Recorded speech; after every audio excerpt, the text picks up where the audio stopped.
दो तरीके की रीजनिंग होती है, एक वर्बल एक नॉन वर्बल। वर्बल वाले में आपको क्वेश्चन लिखेंगे, नॉन वर्बल वाले में चित्र बने होते हैं, संकेत बने होते हैं, उस आधार पर प्रश्नों को हल करना होता है। तो रीजनिंग बहुत सिंपल चीज़ है। अगर आप धीरे धीरे चीज़ों को समझने का प्रयास करेंगे, भले ही आपका स्तर अभी 8th स्टैंडर्ड है, लेकिन बच्चे सबके अंदर दिमाग होता है, सारे बच्चे चीज़ों को कैप्चर करते हैं, कैच करते हैं। अगर आप कैच करेंगे तो ज़रूर आपको समझ में आएगी रीजनिंग। ठीक है, हम जैसा कि हमारे यहाँ लगातार 3 वर्षों से बच्चे चयनित होते रहे इस परीक्षा में, उन्होंने कुछ अलग नहीं किया, उन्होंने अपना परिश्रम किया, मेहनत से पढ़े वो। और जो बच्चे परिश्रम करते हैं, मेहनत करते हैं, निश्चित रूप से सफलता उनके हाथ में अवश्य लगती है।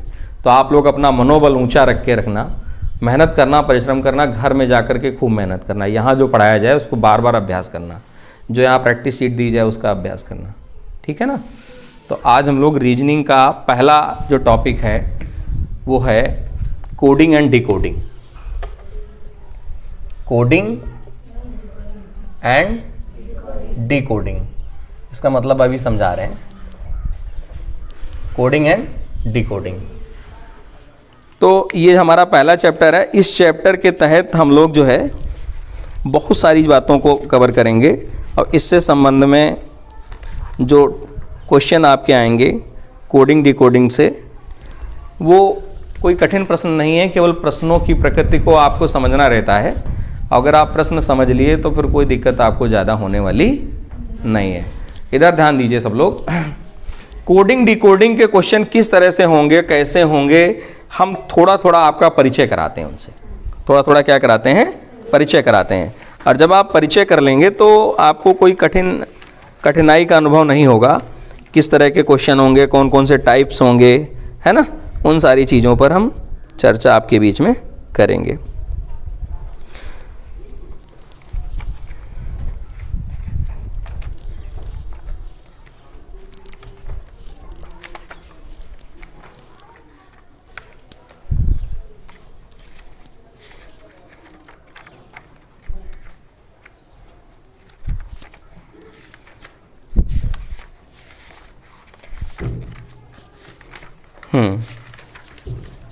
Coding and decoding.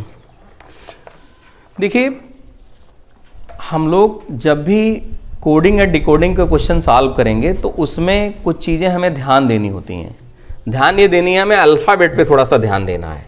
क्या है, A B C D E F G H I J K L M N O P Q R S T U V W X Y Z। इस तरह के क्वेश्चन को करने के लिए हम लोग अल्फ़ाबेट लिख लिया करें, पहले अपनी कॉपी में लिख लिया करें। उससे आपको नंबर डालने में आसान होगा। A के लिए 1, B के लिए 2, C के लिए 3, D के लिए 4, E के लिए 5, F के लिए 6, G के लिए 7, फिर 8, 9, 10, 11, 12, 13, 14, 15, 16, 17, 18, 19, 20, 21, 22, 23, 24, 25 और कितना है 26। इस तरह से हम लोग नंबर दे देते हैं। कोई भी अल्फ़ाबेट हो उसको नंबर दे दिया जाता है। क्या दे दिया जाता है, नंबर दे दिया जाता है। तो इसमें कोई दिक्कत नहीं है, बड़े आराम से आप उसको नंबर दे देंगे। कॉपी में जब आप प्रश्न को हल कर रहे हो तो उसके पहले आपका अल्फ़ाबेट लिखा हो, उसमें कोडिंग पड़ी हो, है ना। कोडिंग डिकोडिंग की ज़रूरत जो है, देखिए कोई भी टॉपिक जब पढ़ा जाता है तो उसकी कहीं ना कहीं ज़रूरत होती है ना। तो इसका जो इस्तेमाल है विशेषकर आतंकवादी जो लोग हैं, है ना, NIA वाले लोग हैं, इंटेलिजेंस ब्यूरो वाले लोग जो लोग हैं, या सेना में जो लोग हैं, ये सारे लोग जो है कोडिंग डिकोडिंग का इस्तेमाल करते हैं। किसका इस्तेमाल करते हैं, कोडिंग एंड डिकोडिंग का इस्तेमाल करते हैं। और उस कूट से जो बात किसी दूसरे व्यक्ति ने कही उसको तभी दूसरा व्यक्ति जान पाएगा जब उसकी कोडिंग को समझ रहा होगा, है ना। तो एक उदाहरण लेकर के हम समझने का प्रयास करते हैं। देखिए, इसमें 3 तरह के प्रश्न होंगे। आप इसको बड़े आराम से नोट कर लेंगे, कोई इसमें दिक्कत वाली तो बात नहीं है ना। ABCDEFGHIJKLMNOPQRSTUVWXYZ, इसमें नंबर मैंने लिखा है, तो ये तो बड़ा सिंपल सी चीज़ है, इसमें कोई दिक्कत नहीं है। आप इसको जल्दी से नोट करिए, अपनी कॉपी में इसको नंबर नोट कर लीजिए, ठीक है, नोट करिए इसको, पहले से नोट कर लीजिए इसको, फिर उसके बाद हम आगे की बात बताएं। हम टाइप फर्स्ट पे किस तरह के प्रश्न आएंगे, उदाहरण हम देंगे, उस तरह के फिर प्रश्न कराएंगे आपको।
नोट हो गया?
बताया जाए आगे? ये तो नोट हो गया ना? अब आगे ध्यान दीजिए, इसमें किस तरह के प्रश्न होंगे, इस चीज को हमें समझना है।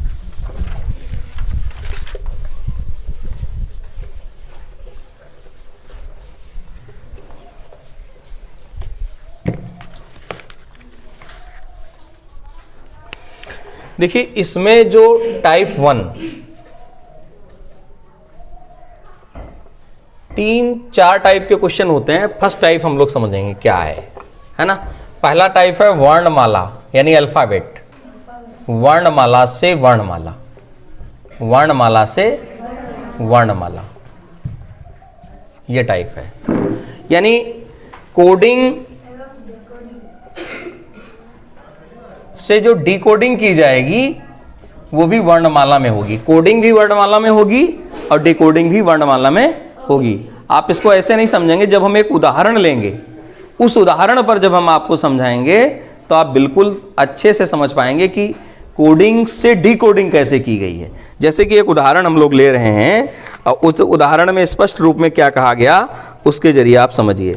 किसी सांकेतिक कोड में मैन को कह रहा है, मैन को क्या लिखा गया है, किसी सांकेतिक कोड में मैन को लिखा है उसने NBO, क्या लिखा है NBO, मैन को उसने लिख दिया है NBO।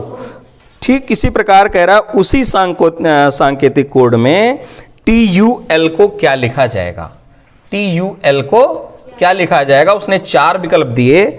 पहला उसने विकल्प दिया है UVP, UVP। दूसरा विकल्प उसने दिया है, वो कह रहा है UWN। तीसरा जो विकल्प दे रहा है, तीसरे विकल्प में वो क्या कह रहा है, UVM। और जो चौथा विकल्प है उस विकल्प में क्या कह रहा है वो UMW। इन्हीं में से 4 विकल्प में से कोई एक सही है, और वो कौन सा सही है हम टाइप 1 में जान रहे हैं। टाइप 1 मैंने आपको बता दिया, वर्णमाला से वर्णमाला, यानी कोडिंग से जो डिकोडिंग होगी वो भी वर्णमाला से वर्णमाला में होगी। समझिए, इधर मैन में 1 2 3 वर्णमाला के 3 अक्षर हैं, 1 2 3, और यहां भी वर्णमाला के 3 ही अक्षर हैं। इसका मतलब इस कोड को ये डिकोड किया गया है, इसको ये कहा जा रहा है।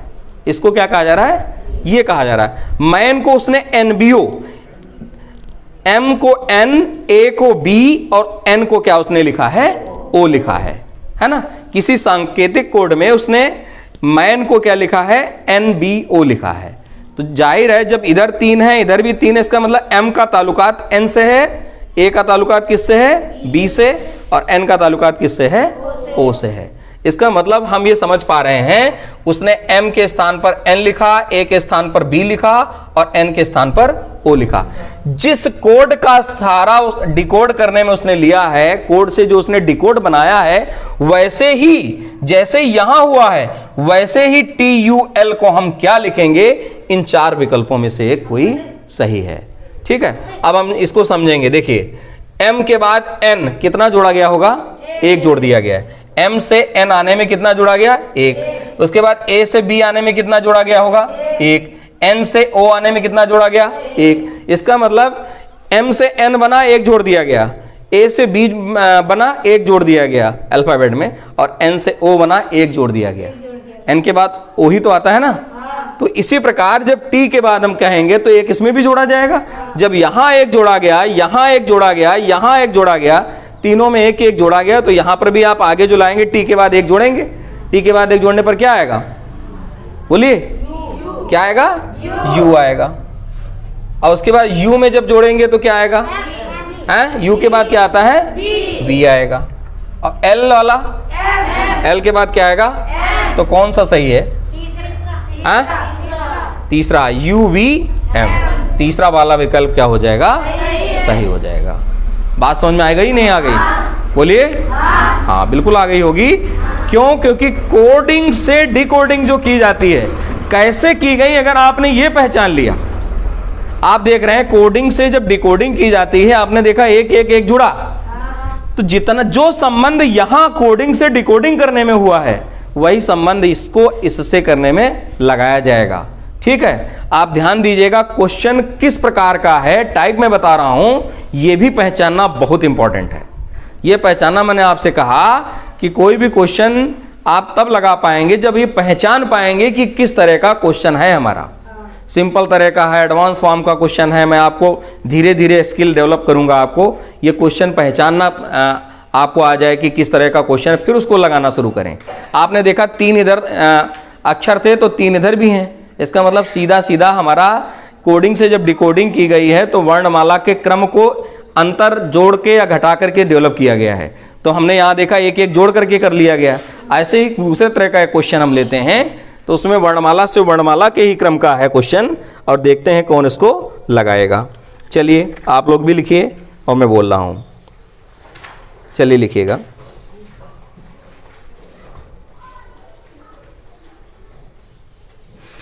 किसी निश्चित कोड में स्पेशल को, इसको मिटा दें, बोलिए। तो समझाने के लिए मैंने आपको बताया था, किसी निश्चित कोड में कह रहा है स्पेशल को, किसको, स्पेशल, SPECIAL, SPECIAL, स्पेशल को वो क्या कह रहा है, स्पेशल को कह रहा है RQDDHBK, RQDDHBK कह रहा है। ठीक है, कितना कह रहा है, RQDDHBK कह रहा है। तो अब वो कह रहा है कि उसी कोड में ASUN है ना, ASUNDER को क्या कहा जाएगा? DER को क्या कहा जाएगा? अच्छा क्वेश्चन है, आप लगा सकते हैं इसको। अगर आप ध्यान देंगे तभी क्वेश्चन आपका लगेगा, और ध्यान नहीं देंगे तो कैसे लगेगा क्वेश्चन? तो बिल्कुल इसी तरह का क्वेश्चन है। देखिए 1 2 3 4 5 6 7 इधर हैं, और 1 2 3 4 5 6 7 इधर हैं। इसका मतलब कोडिंग से जो डिकोडिंग की गई उस संबंध को पहले खोजना है। यानी S को R कैसे बनाया गया, P को Q कैसे बनाया गया, E को D कैसे बनाया गया, है ना। फिर उसके बाद C को उसने D फिर बना दिया है, कैसे बनाया है। I को H कैसे बना दिया है, A को B कैसे बना दिया है, L को K कैसे बना दिया है। बस ये संबंध आपको खोजना है, और उसी अनुसार ये भी संबंध हो जाएगा। तो हम देख रहे हैं S को उसने जो R बनाया होगा, S को जो R बनाया है, तो S के बाद क्या आता है? S के बाद तो R पहले आता है कि बाद में? पहले आता है। इसका मतलब एक पहले का है, -1 एक क्या है? पहले का है। S से ठीक एक पहले का R है। इसी तरह P से उसने Q कैसे बनाया? बाद का है कि पहले का है? P के बाद Q आता है ना, तो एक बाद का है। इसका मतलब एक जोड़ा गया है। पहले में एक घटाया गया था, अगले वाले में क्या किया गया है? एक जोड़ा गया है। फिर हम आगे देखें, E से उसने D कैसे बनाया है? फिर एक क्या किया गया है? घटाया गया है। भाई D तो पहले आएगा, E बाद में आएगा, इसका मतलब यहाँ पर एक घटाया है। फिर अगले वाले में C को उसने D बनाया है, तो यहाँ पर इसका मतलब अगले वाले में एक जोड़ा गया है। फिर उसने I को H बनाया है, तो I को H कैसे? H पहले आएगा कि I है? तो एक घटाया है कि जोड़ा है? एक घटाया है। फिर अगले वाले में एक जोड़ा है, फिर अगले वाले में एक घटाया है। यानी एक जोड़ा एक घटाया, एक जोड़ा एक घटाया, एक जोड़ा एक घटाया। इस तरह से नियम चल रहा है। चल रहा है कि नहीं चल रहा? तो इसका मतलब पहली बार में जब S से R बना है, तो पहली बार में एक घटाया था, फिर अगली बार में एक जोड़ा, एक घटाया, एक जोड़ा, एक घटाया, एक जोड़ा। ठीक इसी प्रकार जब आप इसको लिखने के लिए आएंगे तो यहां पर भी वही नियम लगेगा। लगेगा कि नहीं लगेगा? बात समझ में आ रही कि नहीं आ रही? बोलिए। हाँ, आप समझिएगा। देखिए इसको दोबारा लिखे दे रहे हैं, तब आप अच्छे से समझ पाएंगे। हमने लिखा स्पेशल। स्पेशल को उसने क्या लिखा था? बोलिएगा RQ DDH है, DDH BK है ना, B यही लिखा था ना। अब वो इसी अनुसार क्या कह रहा है? वो कह रहा है ASUND क्या है? ER को क्या लिखा जाएगा? इसको क्या लिखा जाएगा? हम देख रहे थे पहली वाले में एक घटाया गया था, तो यहां पर भी एक घटाया जाएगा, है ना। क्या किया जाएगा? एक घटाया जाएगा। अब आप यहां पर दिमाग जरूर लगाएंगे, जब आप घटाओगे तो A से एक घटाओगे तो A से पहले क्या आएगा? 0 थोड़ी ना आ जाएगा, Z फिर से शुरू हो जाएगा। क्या शुरू हो जाएगा? Z शुरू हो जाएगा। तो आप इसको थोड़ा सा ध्यान दीजिए। तो यहाँ Z से शुरू करिए, एक घटा दीजिए, अगले वाले में एक जोड़ेंगे, S के बाद क्या आएगा? T आ जाएगा। फिर एक घटाएंगे U में, क्या आएगा? U से पहले क्या आता है? W है ना। W कहाँ आता है? U से पहले क्या आएगा? T। क्या आएगा? T आएगा ना।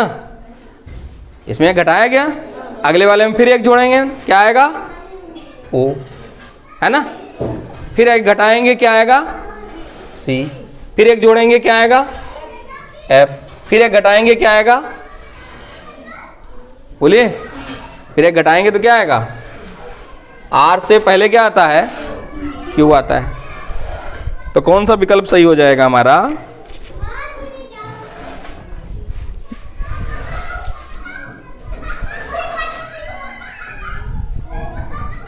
हाँ, तीसरा विकल्प ZTTOCFQ, तीसरा वाला विकल्प इसमें दिया है। इस अनुसार इसको क्या लिखेंगे? ये लिखेंगे। ये किसको किसको समझ में आ गया? इस क्वेश्चन आ गया ना, क्योंकि संबंध हमने खोज लिया था। एक घटाया फिर एक जोड़ा, फिर एक घटाया फिर एक जोड़ा, फिर एक घटाया फिर एक जोड़ा। इस तरह से हमने जब संबंध को खोज लिया तो क्वेश्चन करना कठिन नहीं रह जाएगा, है ना। हाँ, इसी तरह क्वेश्चन मैं आपको बोल रहा हूं, आप हमें लगा करके दिखाएंगे।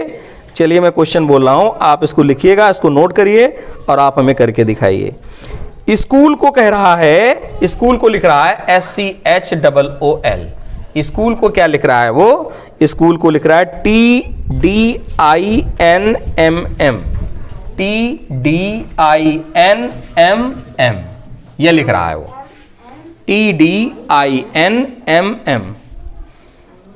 ये लिख रहा है स्कूल को, TDINMM। इसी प्रकार थ्रोन का क्या लिखा है? THROWN। THROWN इसको क्या लिखेगा? सॉरी ये SC है, SCHOOL। स्कूल को उसने लिखा है TDINMM। तो देखो 1 2 3 4 5 6 इधर भी, 6 इधर भी। इसका मतलब S का संबंध T से है, C का संबंध D से है, H का संबंध I से है, O का संबंध यहाँ N से है, इस O का संबंध M से है और L का संबंध M से है। 4 विकल्प मैं आपको दे रहा हूं और आप हमें खोज करके बताएंगे इन विकल्पों में से कौन सा विकल्प सही है। ए वाला विकल्प मैं आपको दे रहा हूं UIR, आप करिए, अपने आप करिए, NVO UIR NVO। दूसरा विकल्प है SG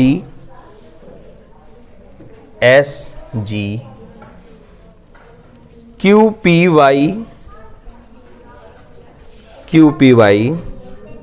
M। तीसरा वाला विकल्प C वाला जो है UIQ NYO।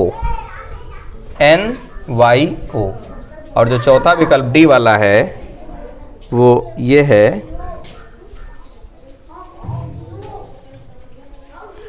UISNUM। ये है।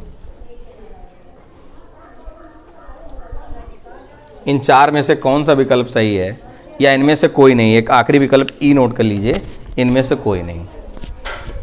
अब आप बताइए कि इनमें से कौन सा विकल्प सही है। नहीं, आप चेक करिए पहले, बाद में देख लेंगे।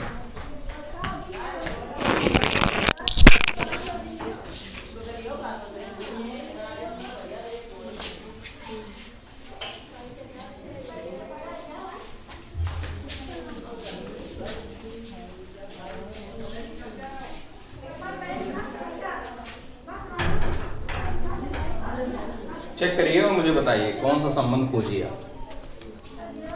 किसने लगा लिया? Very good very good very good. संबंध पहले खोजिए तभी आप सवाल को लगा पाएंगे। संबंध खोजिए। अच्छा, 8 के बच्चे धीरे धीरे संबंधों को भी खोज लेंगे, ऐसा नहीं है।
देखिए इधर संबंध खोजने की बात चल रही है।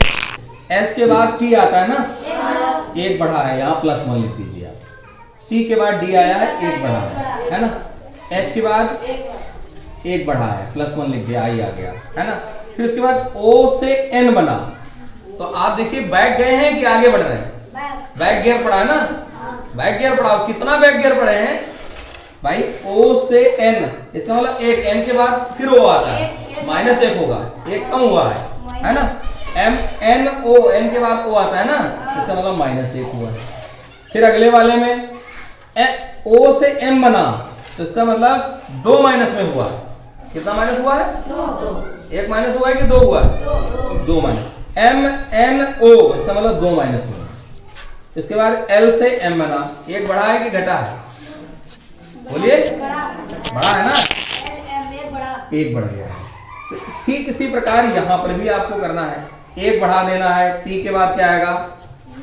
बोलिए, U आएगा। ठीक है, फिर इसके बाद H के बाद क्या आएगा? एक फिर बढ़ाना है, I है। ठीक है, आर्क में एक जोड़ देंगे, क्या आएगा? S होगा। UIS हो गया।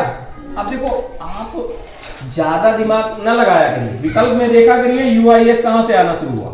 UIR ये गलत होगा, UIQ ये गलत होगा, SGO ये तो बिल्कुल ही गलत होगा। UIS बस यही बचा, खाली UIS वाला, आगे लगाने की कोई जरूरत ही नहीं है। UIS वाला यही विकल्प है, बाकी यही कहां। तो आगे आप देखो, समय की बर्बादी इससे बचने के लिए मैं आपको रास्ता निकाल रहा हूं। वैसे तो आप पूरा कर लीजिए, यही आ जाएगा।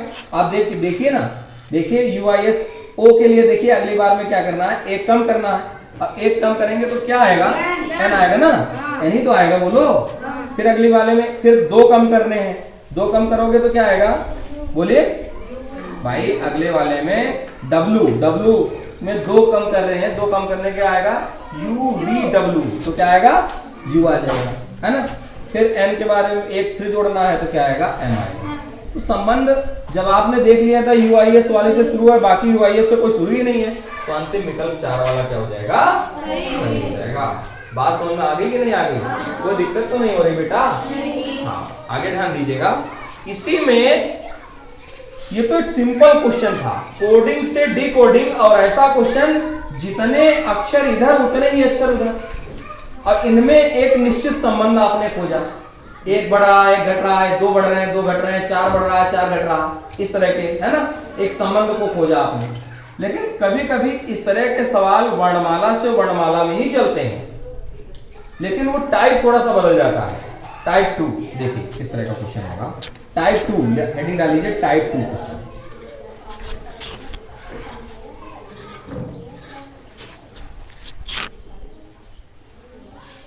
वर्णमाला से वर्णमाला ही, टाइप 2 क्वेश्चन, दूसरे प्रकार का क्वेश्चन। देखिए दूसरा प्रकार कौन सा है, ध्यान दीजिएगा मेरी बात पर।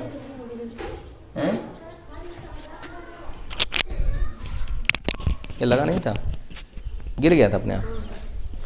ध्यान दीजिएगा, टाइप 2 वर्णमाला से ही वर्णमाला टाइप का क्वेश्चन है, लेकिन आपको ये ध्यान देना पड़ेगा टाइप 2 में क्या बदल गया है। देखिए बेटा, मैं ABCD को दोबारा लिख रहा हूं, तभी टाइप 2 के क्वेश्चन पे आऊंगा।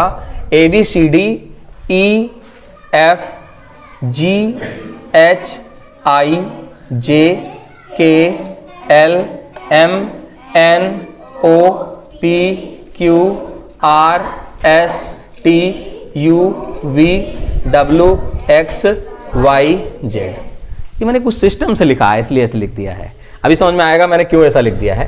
1 2 3 4 5 6 7 8 9 10 11 12 13, इसके बाद यहां 14 लिखूं कि उधर लिखूं?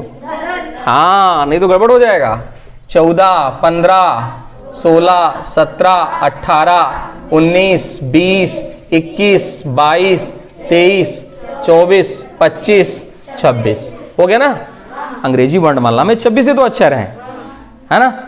स्वर व्यंजन की मैं बात नहीं कर रहा, कुल अक्षर कितने हैं? 26 ही तो हैं। फिर आप देखिए, ए का उल्टा Z, बी का उल्टा Y। आप कैसे जान पाएंगे उल्टा है? जब 2 अक्षरों के अंकों का जोड़ 27 हो जाए, समझ लेना वो एक दूसरे के उल्टा है। देखो 26 1 27, 25 2 27, 24 3 27, 23 4 27, 22 5 27, 21 6 27, 20 7 27, 19 8 27, 18 9 27, 17 10 27, 16 11 27, सब में 27 हो रहा जोड़, इसलिए मैंने वहां से लिखना शुरू कर दिया था। अब बात समझ में आ गई क्यों लिखना शुरू कर दिया था? यानी ये अक्षर एक दूसरे के क्या हैं? उल्टा है बेटा। क्या है? उल्टा है। अब इस तरह का भी क्वेश्चन परीक्षा में आ जाता है, और उस समय आप कोडिंग को जब डिकोड करते हैं तो संबंध नहीं खोज पाते हैं, जैसा टाइप 1 में मैंने पढ़ाया था। टाइप 1 जैसा संबंध नहीं होगा इसमें। अभी आप अगर टाइप 1 जैसे सवाल को लगाएंगे तो लग ही नहीं पाएगा आपसे। देखते हैं कैसे, एक उदाहरण लेते हैं। जैसे मान लिया मैंने लिखा बेटा, और क्या लिखा आप ध्यान दीजिएगा, मैंने लिखा मैंगो, MANGO को मैंने लिखा है बेटा, और क्या लिखा है, मैंने लिखा है मैंगो को NZ,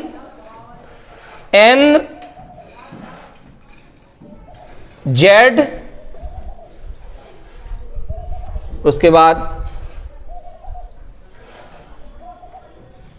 MG को क्या लिख, T और L, मैंने ये लिख दिया। मैंने मैंगो को NZMTL लिखा है। किसी संबंध में, किसी कूट में मैंने मैंगो को ये लिखा हुआ है, तब उसी अनुसार मैं ट्री को क्या लिखूंगा। अब देखिए टाइप 1 जैसे मैंने पहले पढ़ाया था वैसे आप डिकोड कर डालो, लग ही नहीं पाएगा आपसे सवाल। करिए कैसे लगेगा। लेकिन आप यहां देखें तो बेटा M और N, M का कोड कितना है, M के बाद आप सोचेंगे N एक जोड़ दिया, A के बाद Z कितना जोड़ा है भाई, 26 आया। अब कितना जोड़ा है, 25। फिर आप देखो N के बाद M, इसका मतलब एक कम हो गया, आप देख रहे हैं। फिर G के बाद T, कोई संबंध मिल नहीं रहा है हमको, कोई एग्जैक्ट संबंध नहीं मिल रहा हमको, कोई निश्चित संबंध हमको मिल नहीं पा रहा है। तो ऐसी कंडीशन में जरा हम ये जरूर ध्यान दे लिया करें कि M का कोड कितना था, उधर आप देखें 13 था, N का कितना है 14, 14 और 13 को जोड़ दें 27 हो गया। इसका मतलब एक दूसरे को उल्टा है, एक दूसरे के क्या है, उल्टा है। फिर A पर 1 लिखा आपने और Z पर कितना लिखा है 26, 26 और 1 27 एक दूसरे को उल्टा है। फिर उसके बाद N पे आपने लिखा, N पे कितना है 14, और इसी तरह M को लिखा आपने 13, 13 और 14 जोड़ दिया 27, ये भी एक दूसरे के क्या है, उल्टा है बेटा। ठीक इसी प्रकार G को आपने G पर देखिए कितना है, G पर आप देखोगे तो G पर कितना है, आप देखिए 7 है बेटा, और इधर T पर बेटा कितना है, बोलिए 20, 20 7 कितना हो गया 27। इसी तरह O पर देखो कितना है बेटा, O पर आप देखोगे तो 15 है, इसी तरह L पर देखो बेटा कितना है 12। इसका मतलब इन सारे को जोड़ आप देख रहे हैं 27 आ रहा है। जब इनको इसके संबंध को देते हैं तो जोड़ने पर 27 आ रहा है, इसके संबंध को देखते हैं जोड़ने पर 27 आ रहा है, यहां पर भी जोड़ने पर 27 आ रहा है, जोड़ने पर 27 आ रहा है, जोड़ने पर 27 आ रहा है। ये भी आप चेक कर लिया करें। अगर जोड़ने पर 27 आ रहा है इसका मतलब एक दूसरे के विपरीत वर्ण लिखे हुए हैं, एक दूसरे के विपरीत अक्षर लिखे हुए हैं, और जब विपरीत अक्षर लिखे होते हैं तो सवाल बेटा कठिन नहीं होता है, केवल कहां की जरूरत होती है, दिमाग लगाने की। तो आप दिमाग लगाएंगे तो जरूर ट्री को लिख जाएंगे। टी का उल्टा बोलो बेटा क्या होगा, बोलिए क्या होगा, जी होगा। और आर का उल्टा क्या होगा, आई। ई का उल्टा क्या होगा, बोलो वी। इसी तरह फिर से भी आ गया तो GIVV इसको लिखेंगे। समझ में आ गया। अब देखिए आप इनको भी जोड़े, टी कितना है, टी का है 20 और जी का कितना हो जाएगा 7, 27 हो गया। देखो उत्तर की जांच कर लो। और आर का कितना है, बोलिए कितना है, आर का है 18। इसी तरह आई का कितना है 9, 18 9 27 हो गया। इसका मतलब ये अगर एक दूसरे के, इसमें भी आप जो लिखेंगे वो एक दूसरे के क्या लिखेंगे, उल्टा लिखेंगे। ये जब इनके उल्टा हैं तो यहां पर भी उस संबंध में कोडिंग को जब डिकोड करेंगे तो यहां पर भी क्या लिखेंगे, उल्टा ही लिखेंगे। बोलो भाई किसको किसको समझ में आ गया, वेरी गुड, सबको समझ में आ गया, कोई दिक्कत तो नहीं। इस तरह का एक सवाल नहीं कर लोगे आप, हैं? अच्छा ये कैसे पहचान पाओगे कि टाइप 1 का क्वेश्चन है कि टाइप 2 का क्वेश्चन, पहचान लोगे, हैं?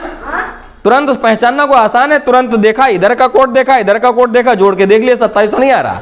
अगर 27 आ रहा टाइप 2 का क्वेश्चन है, 27 नहीं आ रहा तो टाइप 1 का क्वेश्चन है। जितने वर्ण इधर हैं उतने ही वर्ण अगर उधर हैं तो टाइप 1 का क्वेश्चन है। वो समझ में आ गया कि नहीं आ गया। टाइप को पहचानना बहुत इंपॉर्टेंट है। क्वेश्चन की नेचर क्या है, प्रश्न की प्रकृति क्या है, यह पहचानना बहुत इंपॉर्टेंट है। ठीक है, आगे बात समझ में, बोलिए।